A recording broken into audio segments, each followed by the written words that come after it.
우리 하나님 말씀은 구약 성경 창세기 36장 31절부터 우리 39절 말씀 보겠습니다. 창세기 36장 31절부터 그냥 39절까지만 보겠습니다. 창세기 36장 31절 우리 한 절씩 고독하겠습니다. 제가 31절 봉독합니다. 이스라엘 자손을 다스리는 왕이 있기 전에 에돔 땅을 다스리던 왕들은 이러하니라.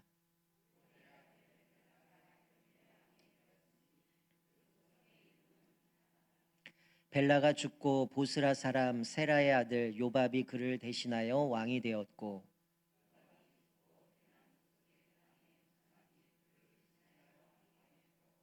후삼이 죽고 부닷의 아들 곧 모압들에서 미디안 족속을 친 하닷이 그를 대신하여 왕이 되었으니 그 도성 이름은 아윗이며,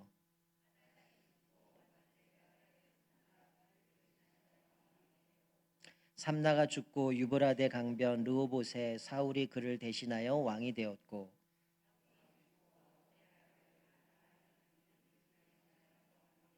함께 읽습니다.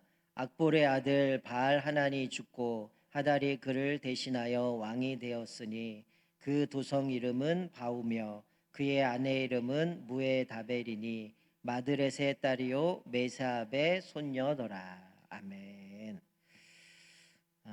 목회자들이 설교하기 힘든 본문이 있습니다. 제일 힘든 거는 요번 주 같이 아마 수요일 이후였을 겁니다. 계속 사람 이름만 나오는 본문이죠. 우리가 뭐 역대기를 가게 되면 1장부터 9장까지는 족보만 나오니까 사실은 뭐 그런 본문을 하려면 참 힘든 과정을 겪어야 됩니다. 우리가 오늘 읽은 36장 31절부터 39절까지에 보면 죄다 생소한 사람들의 이름만 잔뜩 있어요. 그리고 성경에서 여기 등장하는 사람들의 이야기가 여기만 나오고 없습니다. 그러니까 사실은 이 본문에 사람은 있는데 도대체 이 양반들이 누군지 어디서 나왔는지도 알 수 없는, 그러니까 잠깐 이름만 나오고 스쳐 지나가는 사람들이죠. 사실 36장은 에서의 족보입니다. 우리가 뭐 계속 야곱을 이야기하면서 살펴보지만 이삭에게 두 아들 에서와 야곱이 있는데 이 에서의 족보가 기록이 돼 있어요. 그리고 아마 다음 주 이번 돌아오는 주일 지나고 나면 이제 요셉에 대해서 이제 또 다시 우리가 좀 깊이 묵상을 살펴보겠지만, 우리가 계속 지금 살펴보고 있는 모습은 이 야곱의 족보와 에서의 족보를 두 가지를 살펴보면서 마지막으로 에서의 족보를 쭉 다루고 나서 그냥 여기서 사라져 버립니다. 여러분, 우리가 이미 살펴본 것처럼 이 이삭이 그 리브가가 이제 아이를 가졌을 때 분명히 태 속에서부터 하나님이 그런 얘기를 하죠. 여호와께서 그에게 이르시되 두 국민이 내 태중에 있구나. 두 민족이 내 복중에서 나누이리라. 이미 그 뱃속에서부터 자녀가 싸우고 두 민족이 나뉠 거라는 것을 말씀을 주셨어요. 그런데 지금 이 36장에 보면 에서가 이제 세일 땅에 거하게 된 이유는 우리가 뭐 새벽에도 살펴봤지만 이 야곱의 이제 우리 지난주 주일날 살펴본 것처럼 이제 형을 만납니다. 형을 만나서 각자 소유가 많아지다 보니까 같이 살 수가 없는 거야. 그래서 마치 아브라함과 롯이 헤어졌던 것처럼 야곱과 에서가 헤어지는 장면이 등장하는데, 에서가 자기의 재산을 가지고 동쪽으로 옮겨서 세일산에 머물게 되어줍니다.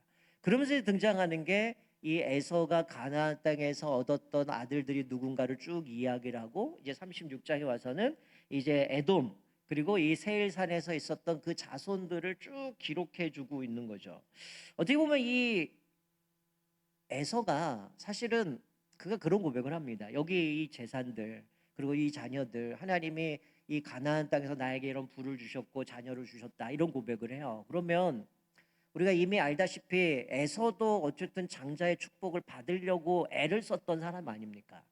아브라함 때부터 주셨던 약속, 그리고 자기 아버지 이삭에게 주셨던 약속, 그리고 그것을 받으려고 서로 두 동생이 치고받고 싸우는 그 장면 속에서 어쨌든 동생이 장자의 축복을 받긴 하지만 자기도 꿈꿨단 말이에요. 근데 가나안 땅에서 아이들도 낳고 그 부도 얻었는데, 그가 옮겨간 거는 가나안 땅으로 간 게 아니라 저 엉뚱한 세일산 쪽으로 흘러가게 되어집니다. 그러면서 이 에서의 족보를 쭉 기록해 주고 있는데, 이 사실은 에서가 뭘 잃어버린 겁니까? 자기의 정체성을 잊고 살아가는 겁니다.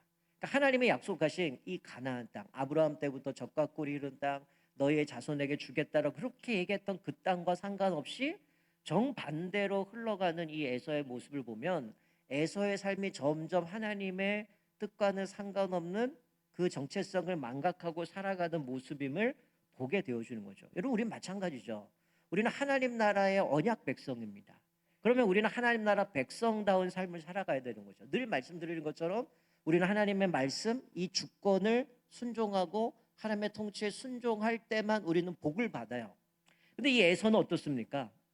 자기가 이미 하나님이 나에게 자녀도 5명 주셨고 재산도 많아져서 풍성하게 되는, 너랑 나랑 같이 살 수가 없다라고 하는데, 정작 간 곳은 하나님의 약속한 땅이 아니라 세일산으로 흘러가 버렸다는 거예요. 그러면서 그 뒤에 나오는 족보들이 에서의 아들들이 누군지를 쭉 기록하고 있는데, 아내들을 얻어감에 있어서 점점 이들의 모습 가운데서는 이제 신앙의 모습과는 거리가 있는 모습으로 흘러가는 거죠. 나중에는 이제 거기에 에돔으로 이름이 바뀌게 되고, 이제 거기서 세일산에서 난 자녀들 쭉 기록하면서 오늘 새벽까지 살펴봤던 게 족장들을 쭉 이야기를 합니다. 여러분, 이 에서가 자녀를 낳고 세일 땅에 가서 족장들을 낳고 점점 풍성해 가는 모습을 보여주는 것이죠. 그러니까 이게 사실은 하나님이 에서에게도 약속을 이루셨다는 겁니다. 여러분, 분명히 이 태중에 있을 때 뭐라, 두 국민이 내 태중에서 있구나, 두 민족이 내 복중에서 나누이리라라고 말씀해요. 두 국민, 그리고 두 민족이라고 이야기하면서 분명히 약속하신 대로 어때요? 에서도 하나의 에돔 족속으로 이루어지면서 세일산에 거하면서 엄청난 자녀들을 낳게 되고 부강해지고 강성해져 가는 모습을 보게 됩니다. 여러분, 우리가 볼 때는 정체성을 잃어버리면 어떻게 돼요? 저주받아야 되잖아요. 복을 받지 말아야 되잖아요. 근데 하나님은 약속을 지키시는 분이기 때문에 이 에서에게도 어때요? 두 국민이라고 말씀했기 때문에 민족으로 커가게 되고 번성하게 돼요. 그런데 정작 하나님이 주신 그 번성을 가지고 이 에서가 하나님과 상관없는 삶을 살아가고 있다라는 거죠. 여러분, 그래서 우리가 뭐 새벽에도 목사님들도 그렇게 설교를 했지만, 여러분, 우리가 많이 가졌다고 복이 아니라는 거예요. 제가 지난번에도 말씀드렸죠. 물질은 은사라 그랬어요. 하나님이 나에게 많이 주시면 그걸 가지고 내가 청지기로서 어떻게 감당하고 섬겨야 되는가를 깨달아야 된다는 거죠. 만약에 그게 모르는데 돈만 많이 줬다? 분명히 폐인될 겁니다. 하나님 떠나버릴 겁니다. 이 세일산에서 점점 강성해지고 민족이 이루어지고 족장들이 등장하게 되어주는데, 자, 우리가 오늘 읽은 말씀 31절에 보면 이렇게 시작하죠. 이스라엘 자손을 다스리는 왕이 있기 전에 에돔 땅을 다스리던 왕들은 이러하니라. 여러분, 이스라엘이 왕이 언제 생깁니까? 사무엘 시대죠. 마지막 사사 시대입니다. 그러니까 지금 우리가 뭐 여러분 성경을 다 알고 계시니까, 여러분 지금 창세기 아직 요셉도 안 들어갔어요. 그러면 이스라엘 백성들이 왕을 구하려면 적어도 요셉이 이제 팔려가야 되고, 그러다가 이제 흉년이 와야 되고, 그 중에서 이제 이스라엘이 70명이 이주를 해야 되고, 그리고 이제 요셉도 죽고 바로도 죽고, 거기서 그들이 430년 동안 종살이도 해야 되고, 그리고 이제 출애굽을 합니다. 그리고 40년이 또 지나죠. 그리고 가나안 땅에 들어가서 전쟁을 치러야 되죠. 그리고 그들이 땅을 정복하고 분할을 하고 나서 나중에 이제 거기서 살다가 사사 시대가 등장하고, 그러고 나서 이제 사무엘이 다스릴 때에 사람들이, 사무엘의 자녀들이 경건하지 않으니까 우리에게도 이방 사람들처럼 우리에게도 왕이 있어야 됩니다. 우리에게 왕을 주십시오라고 어떻게 보면 사무엘에게 쿠데타 같은 그런 모습을 보이잖아요. 그럼 적어도 이게 지금 기록된 것은 우리가 뭐 창세기지만 사실은 한참 지나서 이제 학자들 얘기하면 요 부분에 대한 부분들은 나중에 좀 시간이 흘러서 이스라엘이 왕정이 시작되어지고 그러고 나서 이것들이 첨가가 되지 않았나, 이렇게 보통 해석을 하죠. 왜냐하면 아직 여기 표현대로 이스라엘 자손이 다스리는 왕이 있기 전이라고 하니까 적어도 왕정 시대가 됐을 때 이 얘기를 할 수 있잖아요. 아직도 시간이 흘러갔는데 보세요. 에돔을 다스리던 왕들은 이러하니라. 그러면 이게 기가 막힌 거죠. 이미 우리가 뭐 앞에 창세기 앞에서도 왕이 좀 등장하긴 하지만, 이 에돔 땅을 다스리던 왕들이 있었다라는 거예요. 여러분가 사무엘서를 보게 되면 아마 우리 여기 앉아 계신 분들 성경 통독하신 분들 있는데 만만치 않죠? 하루에 뭐 10장씩은 아니지만 뭐 6장, 7장 있는데 이게 쉽지 않더라고요. 못 읽으면 또 이제 연락이 오니까 열심히 읽고 있는데 요즘 성경 읽으면서 요번 주에 이 새벽에 쭉 계속 에서의 족보를 살펴보는데 왜 이렇게 하나님이 이 별 볼 일 없는 이 사람들 아주 구체적으로 디테일하게 이것들을 계속 기록해 주고 있는가. 그러니까 야곱 끝나고 나서 형하고 화해하고 나서 그다음 이제 넘어가서 요셉의 그 자녀들 쭉 가면 되잖아요. 근데 에서의 족보를 이렇게 기록하고 있거든요. 하나님은 분명히 약속을 이루신다는 걸 강조하는 겁니다.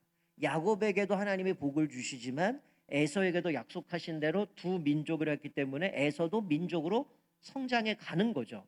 그런데 문제는 뭐예요? 좀 결이 다른 거죠. 성장하긴 했는데 이게 복이 아니라는 겁니다.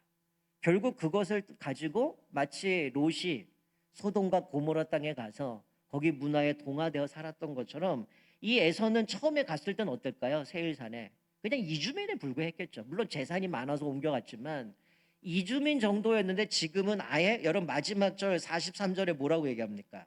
에돔 족속의 조상은 에서더라.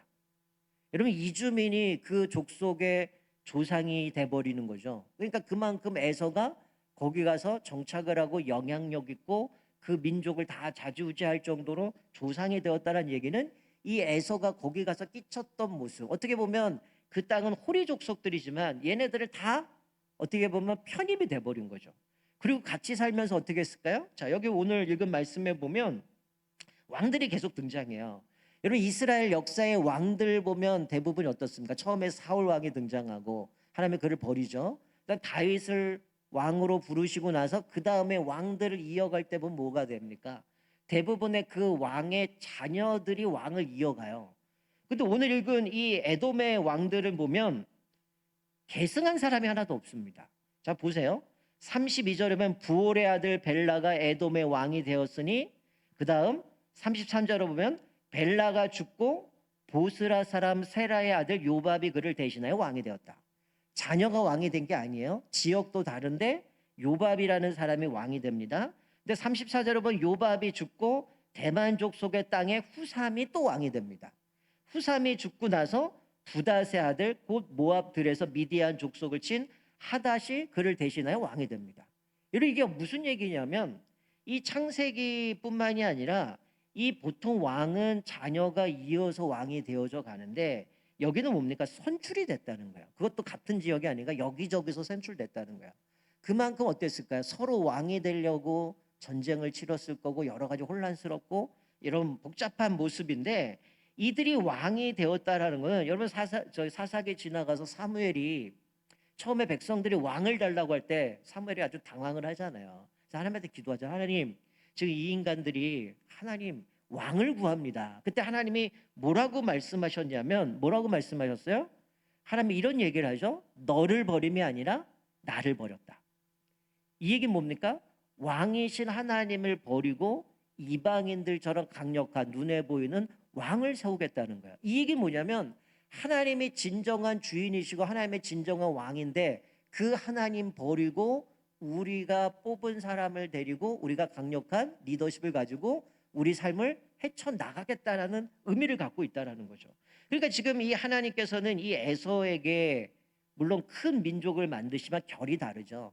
이 사람들은 그 부강함을 가지고 자기 욕망을 쫓아 살아가다가 결국은 신앙 잃어버리고 이들의 모습 가운데 왕을 세워서 그 왕을 통해서 다스리면서 세상의 문화 속에서 완전히 동화되어서 하나님의 언약 백성이라는 정체에서 완전히 지워버리게 된 것을 보게 되죠. 여러분 이삭이 야곱을 축복할 때 이런 얘기를 했습니다. 당부한 게 뭐냐면 너는 가나안 사람의 딸들 중에서 아내를 맞이하지 말라 이런 얘기를 해요. 고향 땅으로 가라고 얘기합니다. 근데 그 장면과 연결해서 뭐가 등장하냐면 에서가 가나안 사람의 그래서 아내를 맞이합니다.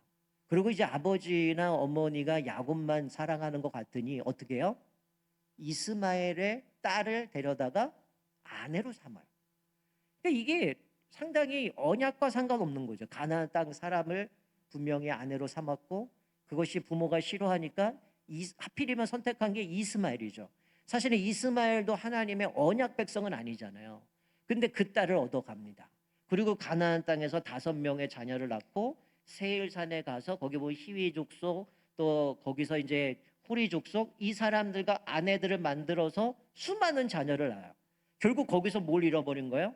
신앙의 정체성 완전히 상실되어 버렸다라는 거죠. 그러니까 36장 2절에 보면 그가 선택한 아내가 가나안 여인도 있고 헷 족속도 있고 히위 족속도 있고 호리 족속도 있고 수많은 가나안 사람들 그리고 이방 사람들과 결혼하면서 결국은 그들과 가까이 있다 보니까 어떻게 돼요? 자기 정체성을 잃어버리는 거죠. 그리고 오늘 이제 성경 통독하신 분들 솔로몬에 대한 이야기를 쭉 읽으셨겠지만 솔로몬이 결국 정체성 잃어버린 게 뭡니까? 하나님이 왕이 되면 3가지 갖지 말아라. 은근 많이 갖지 말고 말을 많이 두지 말고 여인을 가까이 하지 마라. 근데 여인이 1000명이잖아요. 근데 여인들을 각각 어떻게 해요?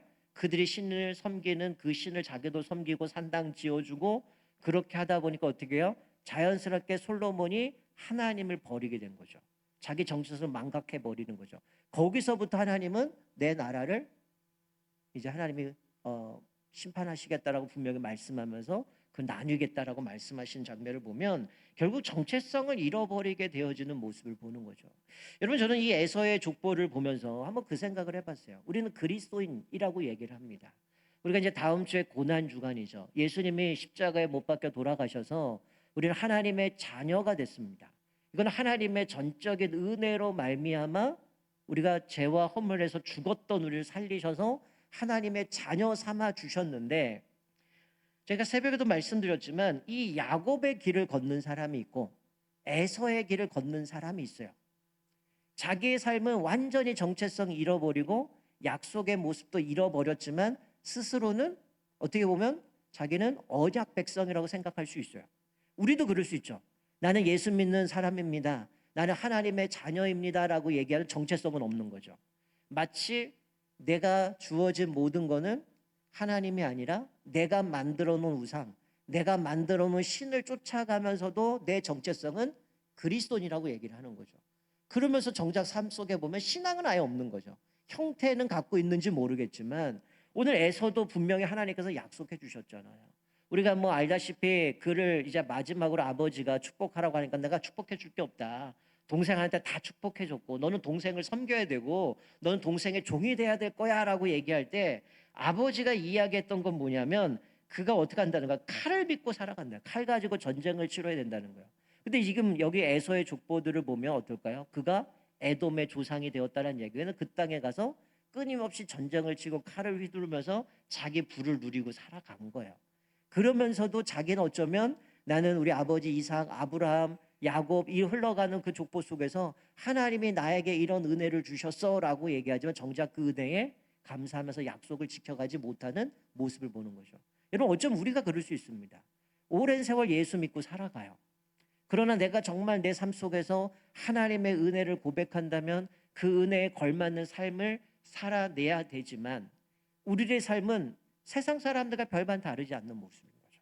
말이나 행동이나 생각이나 가치관이나 우리 삶에 결정하는 모든 것 가운데 하나님의 말씀보다는 그냥 세상 사람들이 이게 낫다고 하면 그걸 쫓아가고 저게 낫다면 저게 쫓아가고 결국은 세상의 방법들만 쫓아가고 있으면서도 우린 주일날만 되면 나는 그리스도인입니다. 또 고난주간 되면 예수님의 십자가 정말 은혜 너무 감사합니다. 주님 아니면 나는 살 수 없는 존재입니다. 그러고 지나가면 또 어떻게 해요? 내가 하고 싶은 대로 세상의 방법대로 살아갈 때가 얼마나 많은지 모릅니다. 여러분 하나님께서 결국은 이 족보를 보면서 우리가 하나 깨닫는 거는 뭐냐면 우리 뭐 오늘 새벽에도 주석환 목사님 말씀하셨잖아요. 여기 아말렉이 등장해요. 이 아말렉은 자기가 얻은 아내에게서 얻은 자녀를 쭉 이야기하다가 아말렉은 첩입니다. 첩을 통해서 낳은 아들이 아말렉이에요. 여러분 근데 아말렉이 어떤 사람입니까? 이스라엘 백성들이 출애굽을 하고 나서 제일 지쳐 있을 때 아녀자들을 뒤에서 친 게 아말렉이에요. 그래서 하나님은 뭐라고 얘기합니까? 하나님이 대대로 아말렉과 싸우시리라. 여러분 이게 얼마나 비참한 인생인가요? 자기는 하나님의 백성이라고 생각하고 복을 받았다라고 이야기하는데 아마 이 아말렉은 이 첩의 자식이었기 때문에 아마 에돔 족속에서 빠져나오지 않았을까. 그래서 아멜렉이라는 민족으로 살아가지 않았을까. 그런데 그가 이스라엘을 공격한 거죠. 그래서 하나님이 사울을 통해서 어떻게 해요? 아말렉을 진멸하라고 얘기를 합니다. 그리고 이 암몬 족속은 결국 어때요? 하나님이 심판하시는데 다윗 때가 돼서 요압이라는 사람이 아말렉을 진멸하기 위해서 6개월 동안 계속 싸웁니다. 6개월 동안 아람 이 저기 에돔 사람들을 진멸하고 해서 결국은 다윗 때에 이 정복을 하게 돼서 그들이 다 종이 되었다라고 이야기를 해요. 결국 이것도 뭡니까? 다윗 때에 대해서 하나님의 예언이 성취된 거죠. 큰 자가 작은 자를 섬기리라. 그게 다윗 왕 때 돼서 결국에 에돔이 이스라엘 백성들의 종이 되고 노예가 돼서 그들을 섬기는 모습을 보죠. 나중에는 솔로몬 때는 그때 이제 도망갔던 사람이 이제 솔로몬을 대적하는 장면도 등장하게 되지만 결국 이 암몬은 그렇게 다윗 시대에 이제 심판받게 되고 종이 되는 모습으로 끝나는 인생을 보게 되죠. 여러분 어쩜 우리 인생도 두 갈래 길이 있는 것 같아요. 예수 그리스도만이 우리의 왕이십니다라고 고백하는 사람이 있는가 하면 말은 그렇게 하지만 정작 내 삶의 주인은 내가 되기도 하고 돈이 되기도 하고 사람이 되기도 하고 권력이 되기도 하고 때로는 자식이 나에게 왕이 되기도 하고요. 여러 가지 모습으로 살아갈 때가 많다는 거예요. 특별히 우리가 고난주간을 앞두고 있으면서 나의 모습을 좀 돌아봤으면 좋겠어요. 우리가 아까도 찬양했지만 진짜 예수님이 나에게 왕이시냐는 거죠. 정말 그분이 왕이라면 내 삶 속에 그렇게 살아갈 수 있겠습니까? 왕이신 예수님 놔두고 세상의 방법들, 세상의 가치관들, 세상의 문화를 쫓아 살아갈 수 있냐는 거죠. 결국 하나님께서는 이것을 통해서 보여주신 것은 에서의 족보와 야곱의 족보를 보여주면서 오늘 이 왕들이 이스라엘에 있기 전에 이들에게 왕이 있었다는 얘기는 일찌감치 하나님 떠났다라는 거야. 그리고 자기들이 세상에 다 좌지우지하면서 칼만 믿고 살아갔던 결국 그들은 심판하게 되고 그러나 하나님은 이 야곱은 그 언약을 통해서 계속 이루어 가시고 세워 가신다는 거. 겉으로 볼 때 어떻습니까? 에서가 더 성공한 것 같죠. 야곱은 아직도 헤매고 있고 어려움이 있는데 이 에서는 부강해졌고 결국은 큰 민족을 이루어서 떵떵거리고 살아가는데 여러분 재밌는 건요. 이 이스라엘 백성들이 애굽에 가서 종살이 할 때 이 에돔은 편안하게 삽니다. 떵떵거리고 삽니다.